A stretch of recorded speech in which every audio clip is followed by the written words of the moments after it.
Hi guys, Jim here with JP Property Consulting. So today's quick tip video, I'm going to go over some tips on creating and adhering to proper screening criteria. This is going to be one of the most important steps you're going to do in making sure that you're having good people living at your property and taking care of your rental property. So first of all, one of the things I stress a lot too in my courses is that we want you to have your screening, you should really have your screening criteria in writing. Have it documented as to what you look for on each step. Okay, so there's steps that you're going to be following when it comes to processing your application. So for example, with the income verification, and make sure I talk about in some of my other classes, that you're saying for this section that you're going to do an income verification, not necessarily an employment verification. So because not everybody is employed and not everybody's able-bodied and able to get up and go to work every day. So you don't want to create the image that you're not going to rent to someone simply because they aren't capable of getting up and going to work every day, or if they're an elderly person that's on Social Security. So make sure first and foremost your criteria states that you're going to do an income verification, not an employment verification necessarily. Okay. With that said, have your screening criteria we talked about in writing, and make sure you're going to spell out every step. When you're going to have your criteria in writing, at the very top of your criteria, be sure that you're actually going to have the actual effective date that you're actually starting your screening criteria. So if you later on, so what you want to do is it'll say screening criteria for 123 Johnson Street apartment building, or whatever your place is. And then underneath it, I want you to put the date and the time that you enacted the screening criteria.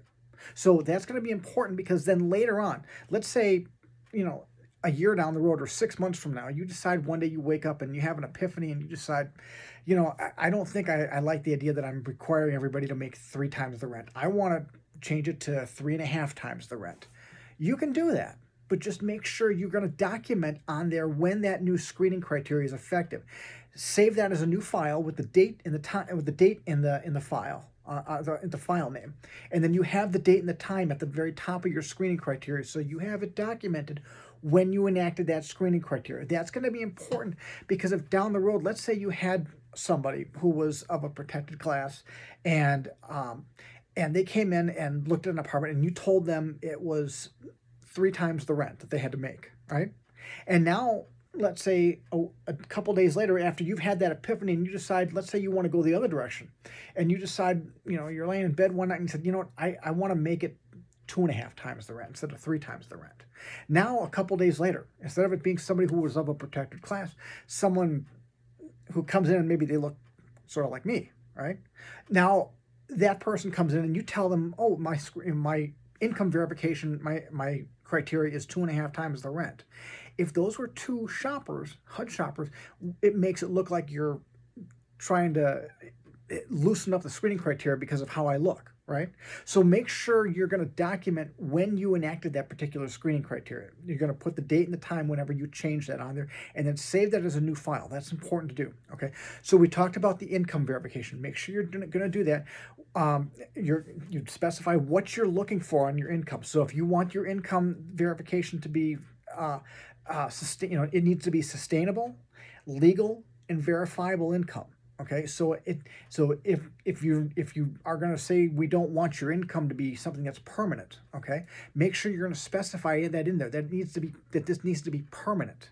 This income verification source needs to be permanent. So that, because one of the questions that you're going to send and ask with their employer or with their income source, that is this income sustainable? Is it permanent? Or if they're going to tell you, no, this is going to end in 3 weeks from now, that should be something determinant factor of this as well. So that would probably decline them, right? So make sure one of the things you're going to spell out in the income verification is that it needs to be permanent, right? Okay. So with each section, we're going to have criteria that needs to be met for that criteria, all right? So I always tell people there's your criteria for what the tenant or the applicant has to meet. But then there's criteria that your screening criteria should meet, okay? So for example, your screening criteria needs to be, obviously, we're going to talk about, it needs to be fair, right? It cannot be discriminatory, we understand that.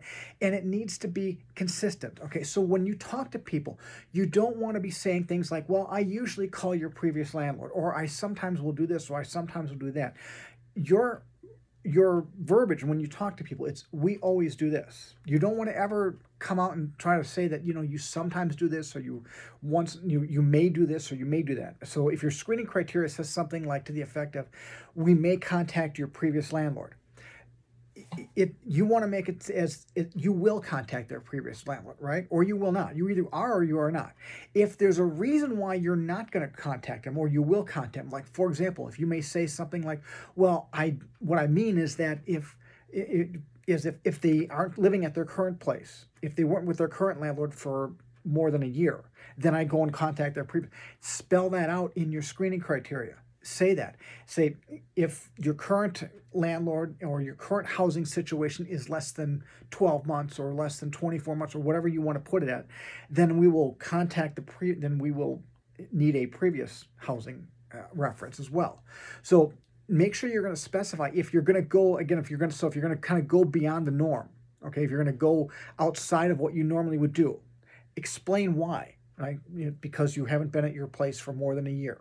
Okay, spell that out in the screening criteria. Okay, so be specific as to what you're doing and make sure. So your screening criteria, therefore, needs to be objective and measurable.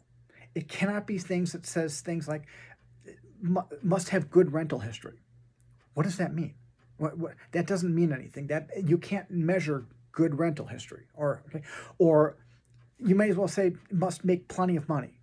Right? That doesn't make any sense, right? Right. You understand in the income verification part, you have to say must make 3 times the rent or 4 times the rent or whatever. You're actually going to put a mathematical figure to that that's measurable, right? It wouldn't make sense to say you just need to make plenty of money, right? The same thing applies with all the other sections. So make sure you're not saying, you don't want to say things like, we ask that the applicant have good credit. What the heck does good credit mean? Spell that out, okay? So must have a credit rating of X, okay? Or must not have any judgments, or must not have more than X amount of debt, or whatever your criteria is you're going to look at. So we go through things to look at in the credit report, things like that, in one of my other classes, in one of my other videos through the application processing. So go check that out too. I talk about some things to look at other than just the credit score, if they owe money or things like that. There's a whole bunch of stuff that can be discoverable on that credit report.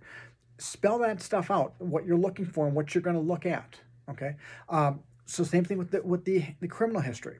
Make sure you're going to spell out what is it that would cause somebody to be declined, okay? Not saying you just must have clean criminal or no bad criminal history, okay? That doesn't spell anything out. That doesn't mean anything. So be sure you're going to keep it in writing, and then if you change it, document the date and the time that you changed it and save that as a new file. Make sure it's fair, objective, and measurable, and that you're going to be consistent. So you don't want to say things like, I usually do this, or I usually do that. You're going to either always do this, or you're always going to do that. You're never going to do it, right? Okay.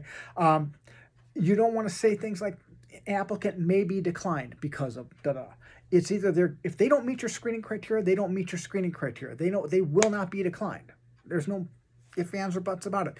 You don't want to make it appear as though you're kind of wishy-washy and you're making exceptions to things, okay? So your screening criteria needs to be hard and steadfast, and this is the minimal requirements that it's going to take for everybody to be able to live at your property, okay? And that's what so that's what that's all about. So you're going to make sure you're going to keep it, try to have it in writing, have a documentation that you're going to do this of, okay? That said, hopefully that was helpful to you. That gives you a little bit of stuff on there. If you found that helpful, go check out my website, jppropertyconsulting.com. I have classes on a whole bunch of different topics, such as fair housing, application screening criteria, and processing procedures of processing applications. We talk about marketing and leasing tactics, different ideas that a lot of the big companies where I come from train their leasing agents for marketing apartments. And then property operations, in general property operations of things of giving you tips and tricks to keep your property running at full optimal performance. To give you a little background of where I'm going to be coming from all this, as opposed to some of these other YouTube videos or other online videos that you may be watching, is My background is in working with the large management companies, the 500, 600, 800 unit apartment communities, with the national companies, where we train our staff the right way to do things, as opposed to a lot of you are kind of from that mom and pop side of things. Um, I always give that example of like the auto dealership thing, where there's the guy putting his car in the driveway with putting his for sale sign on it, and then you've got the Bob's Auto Sales guys, right? I come from the Toyota dealership end of things, if you will, the bigger side of things. And my classes teach you guys from the Bob's Auto Sales, or the guy putting their car in the driveway and the for sale sign on it, teaching you how we do things at the Chrysler and Toyota dealership side of our business, right? So it'd be really interesting to you guys. I think you'll find a lot of good tips and tricks, and a lot of my classes come with forms, downloadable forms that you can use um, that pertain to each of the classes. So I have documents and that you can download. Again, so if you found that helpful, give me a thumbs up, so like and subscribe, and go check out my website, jppropertyconsulting.com. And thanks for watching, guys. I hope this was helpful.